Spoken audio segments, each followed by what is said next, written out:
Welcome to Sweet Life Beat Life. We hope this video helps. In this video, I will explain how to disconnect your Jeep Gladiator battery. Before we begin, prioritize safety by wearing gloves and eye protection. Your Gladiator's battery is conveniently located under the passenger seat. Make sure you have a 10mm wrench and a battery terminal cleaner handy for the process.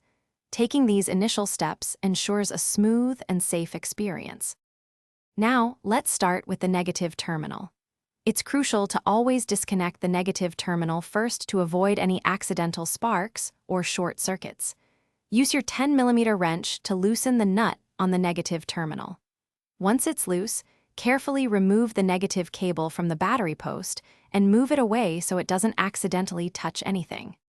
With the negative cable safely out of the way, it's time to disconnect the positive terminal.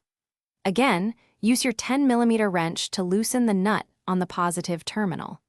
Once it's loose, carefully remove the positive cable from its post.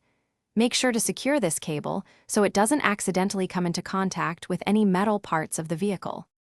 When you're ready to reconnect your battery, remember to attach the positive terminal first, then the negative. This order helps prevent electrical issues. Make sure both connections are tight and secure to ensure proper power flow. You've successfully disconnected and reconnected your Jeep Gladiator battery.